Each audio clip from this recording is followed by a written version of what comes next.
लोकतंत्र का मतलब केवल वोट देना या सरकार बनाना नहीं है, बल्कि स्वाभिमान और सम्मान के साथ जीना भी है। डॉक्टर बाबा साहेब आम्बेडकर की 135वीं जयंती पर यह जनसमूह इसी सिद्धांत की गवाही दे रहा है। लेकिन क्या डॉक्टर आम्बेडकर के समतामूलक समाज का सपना संसद से निकलकर सड़क तक पहुंच पाया है? ये बड़ा सवाल आज भी है। क्या हमारा लोकतंत्र इतना व्यापक हो पाया है कि जिसमें आर्थिक और सामाजिक समानता आ चुकी है? क्या ऐसा होना संभव है या फिर सरकारें इन बातों पर ध्यान ही नहीं देना चाहती है? चलिए आज डॉक्टर अंबेडकर की 135वीं जयंती पर चर्चा करेंगे बीजीटी मीडिया की स्पेशल रिपोर्ट में इसी संवैधानिक, सामाजिक, आर्थिक, बौद्धिक और नैतिक लोकतंत्र की। Educate, agitate, organize and revolt. Dhamma humanism is Ambedkarism. लोकतंत्र को लेकर डॉक्टर बाबा साहेब आम्बेडकर का विचार सर्वव्यापी है, व्यापक है।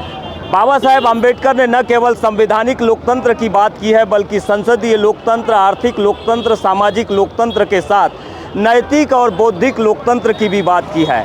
बावजूद इसके देश में एक वर्ग ऐसा है जो हमेशा ये कहता है कि लोकतंत्र खतरे में है, लेकिन क्या वाकई में ऐसा है? चलिए कुछ नेताओं से बात करते हैं, समझते हैं। मधु भगत जी, आप कांग्रेस के विधायक हैं, बताएंगे जिस प्रकार के आरोप लगते रहते हैं कि वर्तमान सरकार जो है लोकतंत्र को खत्म करना चाहती है, आपको कहाँ लगता है, कैसे न समझ में आ रहा है आप लोगों को? जिस प्रकार का माहौल है, तो ये लोकतंत्र के जो अधिकार मिले हुए हैं सारे हमारे पूरे भारतवर्ष के एक एक लोगों को, उसके अंदर भारतीय जनता पार्टी की जो सरकारें हैं कहीं ना कहीं ST/SC के ऊपर दबाव का कार्य करती है। साथ में आज जो आदिवासियों के ऊपर अत्याचार है, कहीं ना कहीं ये मान के चलो कि लोकतंत्र आज संवैधानिक प्रक्रिया से नहीं चल रहा है। और संविधान में इतने परिवर्तन आ रहे हैं, ठीक है, उचित है, लेकिन नियम से परिवर्तन जन कल्याण के होने चाहिए। लेकिन मैं समझता हूँ लोकतंत्र खतरे में अगर हमारे राहुल गांधी जी बोलते हैं तो निश्चित तौर पे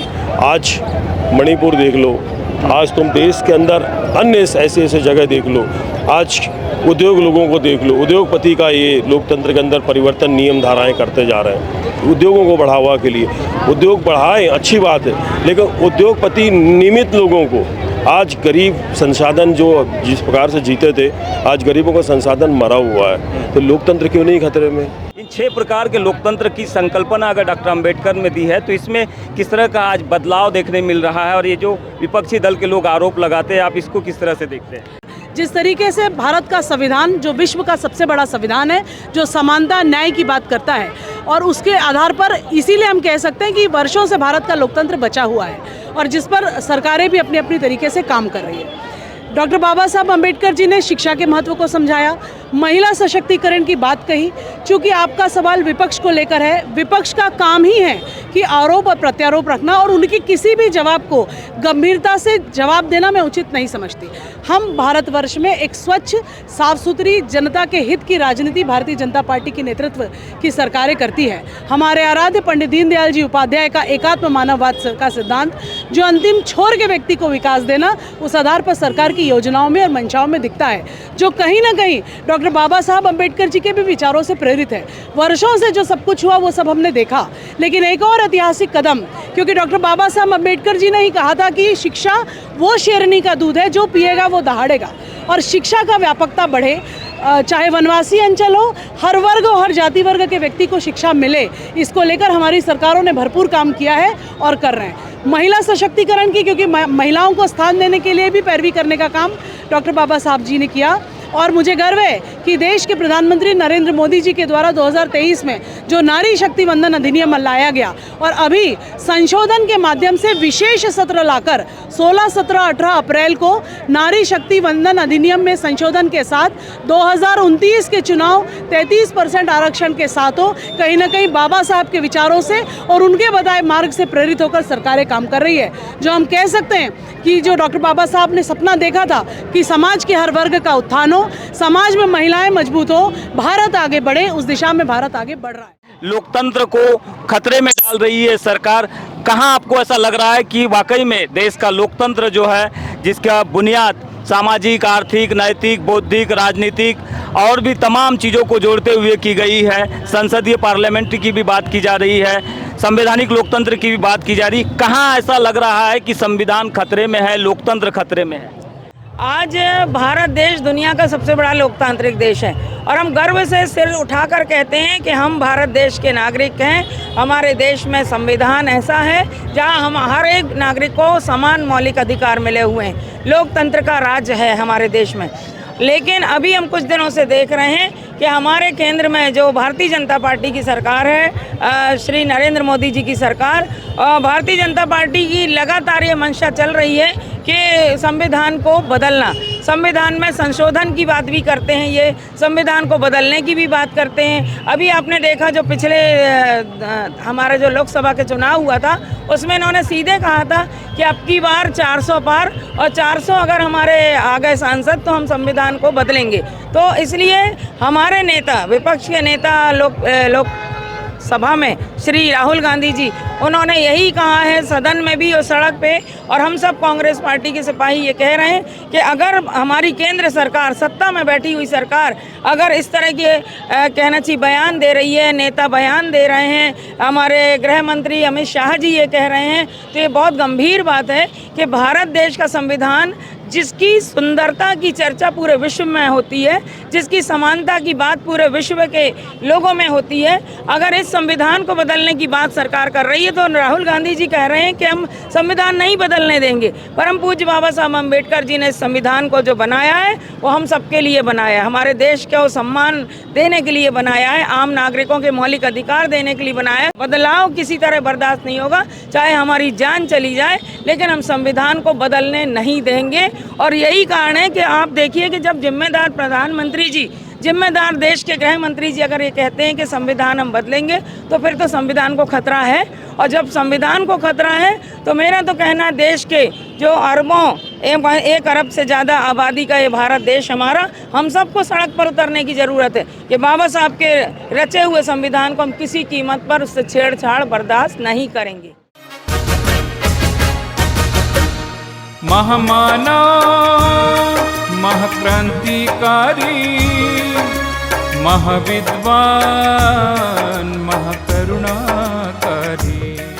कि चाहे कोई भी दल हो, डॉक्टर अंबेडकर को नमन किए बिना, उनके विचारों को अपनाए बिना आगे नहीं बढ़ सकता है। और इसी वजह से हम देखते हैं कि समय समय पर राजनीतिक तौर पर बड़ी उथल पुथल भी लोकतांत्रिक परिस्थितियों में ये देखने मिल जाती है। डॉक्टर अंबेडकर जी ने समता सैनिक दल का जो स्थापना की थी, क्या उद्देश्य था इसका, क्या सोच थी उनकी? सिर्फ एक ही सोच थी, समता लाना। जी, जो विषमता फैली हुई है इस देश में, समाज में, छोड़ दीजिए ना इसको। हाँ, बोलिए बोलिए।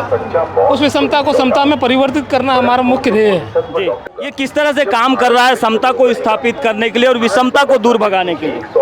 समता को स्थापित करने के लिए हमारे अपने पर्सनल कुछ कार्यक्रम है, वो हम करते रहते हैं, है ना।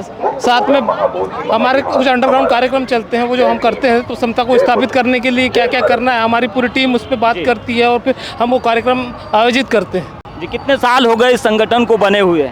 इस संगठन को बड़े हुए, ये महाड़ सत्याग्रह जब हुआ था, महाड़ सत्याग्रह 1927 से लेकर के अभी तक के समता सैनिक दल कार्यरत है और काम कर रहे हैं। में कोई बड़ा परिवर्तन देखने मिला है समता सैनिक दल के माध्यम से?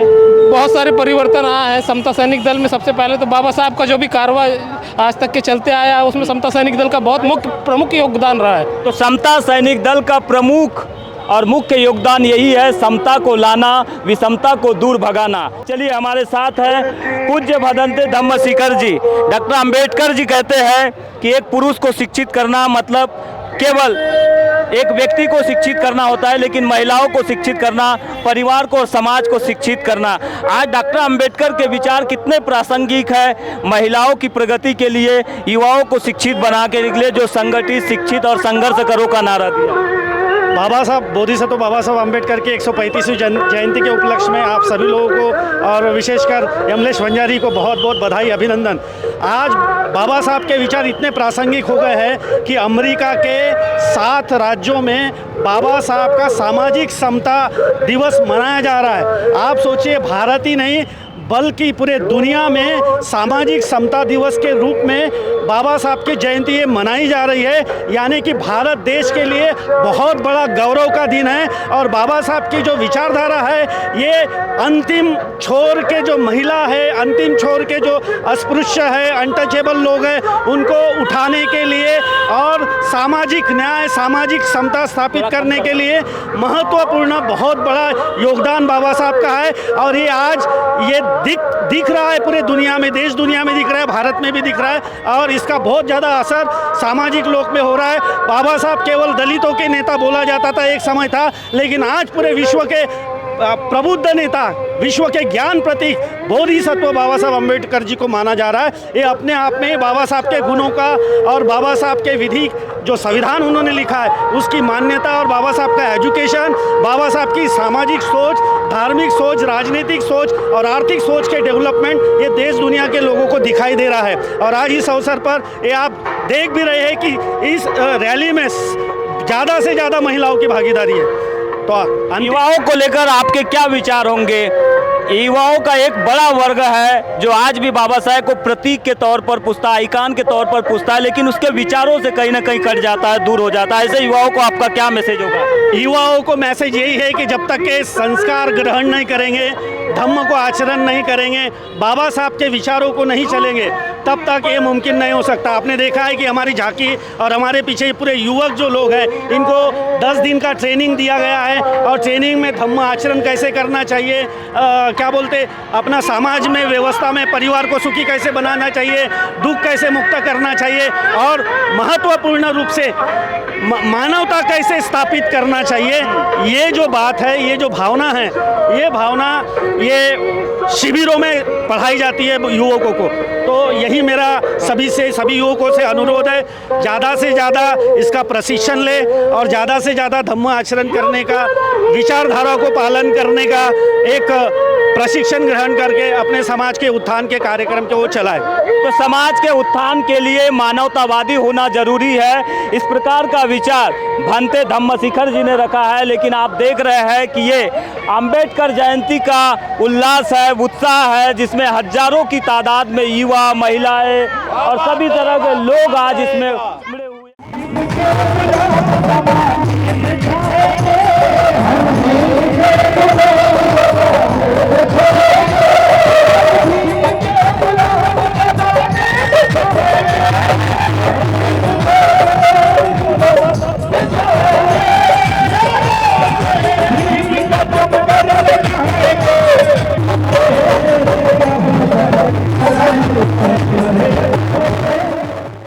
बाबा साहब ने कहा था कि जाति कोई ईंटों की दीवार नहीं है जिसे गिरा दी जाए, यह एक मानसिक स्थिति है। आज इस भव्य चल समारोह में हर वर्ग का व्यक्ति, हर अम्बेडकरवादी क्या उस मानसिक दीवार को गिरा पा रहा है?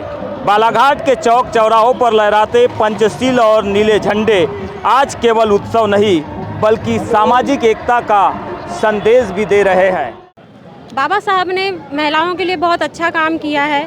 बहुत परेशानी थी महिलाओं को पहले के टाइम में कि घर से बाहर नहीं निकलना, बाहर निकल के कुछ काम नहीं कर सकती थी, लेकिन बाबा साहब ने इतना कुछ किया है कि आज की महिलाएं अपने बलबूते पे कमा रही है, अपना मेंटेनेंस चला रही है, अपने परिवार को लेके चल रही है। और महिलाओं को हर क्षेत्र में आगे होना चाहिए, जिससे उनको भी गर्व हो जिन्होंने हमारे लिए समाज से लड़ाई की। को लगता है कि आज लोकतांत्रिक मूल्य वाकई में बचे हुए हैं या कहीं पर उनको बचाने की ज़रूरत है?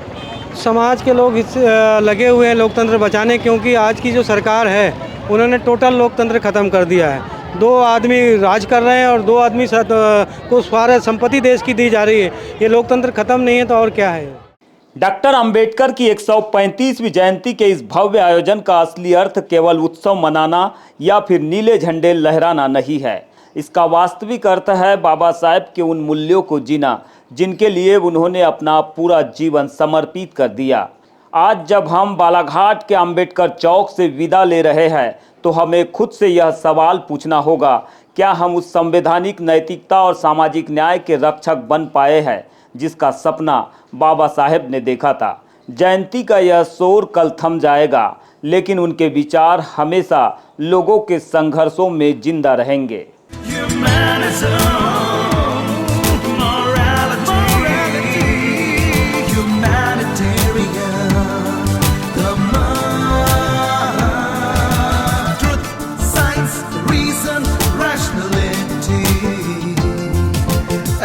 abolishing poverty, indignity, injustice, liberating humanity is Ambedkarism.